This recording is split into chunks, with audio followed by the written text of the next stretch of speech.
Hi friends, welcome to my channel. ఈరోజు నేను దోసకాయ ఆలుగడ్డ టమాటా కర్రీ అనేది చేస్తున్నాం. ముందుగా స్టవ్ వెలిగించుకొని ఒక కుక్కర్ పెట్టుకోండి. అందులో 2 స్పూన్ల ఆయిల్ వేసుకోండి. ఆయిల్ హీటెక్కిన తర్వాత ముందుగా కట్ చేసి పెట్టుకున్న ఉల్లిగడ్డలు, కొత్తిమీర, కరివేపాకు, 2-3 పచ్చిమిరపకాయలు వేసుకోండి.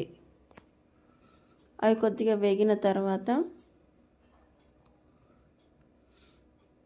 అందులో కొద్దిగా పసుపు వేసుకోండి. పసుపు వేసుకొని కొద్దిగా గోల్డెన్ బ్రౌన్ కలర్ వచ్చేదాకా వేగనివ్వండి.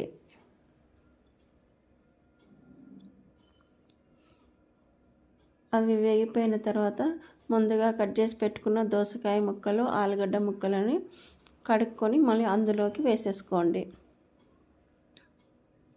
దోసకాయ ఆలుగడ్డ కర్రీ చాలా బాగుంటుంది. ఒకసారి ఈ విధంగా చేసి చూడండి. ఎలా వచ్చిందో కామెంట్ రూపంలో తెలియజేయండి.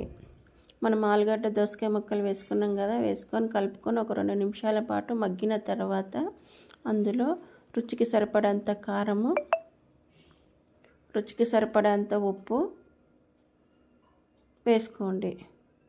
వేసుకొని ఒకసారి కలుపుకొని మూత పెట్టేసుకోండి. మూత పెట్టుకొని 1 నిమిషం పాటు ఉడికిన తర్వాత అందులో ముందుగా కట్ చేసి పెట్టుకున్న టమాటా ముక్కలను గిట్ట వేసుకోవాలి. టమాటా ముక్కలు అనేది చిన్న చిన్న కట్ చేసుకొని వేసుకోవాలి.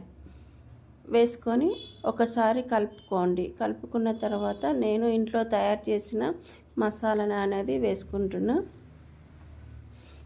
ఆ మసాలా వేసేసుకొని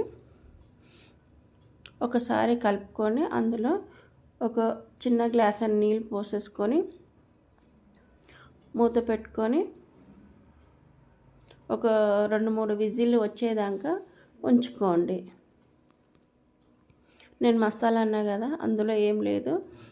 కొద్దిగా ధనియాలు, జీలకర్ర, ఎండుమిర్చి, కొద్దిగా కరివేపాకు అట్లా వేసేసుకొని నేను మిక్సీ పట్టు పెట్టుకుంటా. అప్పుడప్పుడు ఇలా కర్రీలోకి వేసుకుంటా. ఆ మసాలా అనేది మనం మసాలా వేసుకొని మూత పెట్టుకున్నాము కదా, ఉడికిపోయింది. ఉడికిపోయిన తర్వాత మూత తీసి అందులో కొద్దిగా కొత్తిమీర వేసేసుకొని మరొక నిమిషం పాటు ఉడకనివ్వండి.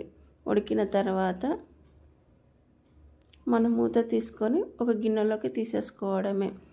దోసకాయ ఆలుగడ్డ టమాటా కర్రీ రెడీ అయిపోయింది ఫ్రెండ్స్. ఇది చపాతీలోకి, రైస్లోకి చాలా బాగుంటుంది. తొందరగా అయిపోతుంది ఈ కర్రీ అనేది. ఒకసారి ఈ విధంగా చేసి పెట్టండి. మీ ఇంట్లో అందరికీ నచ్చుతుంది ఈ కర్రీ అనేది.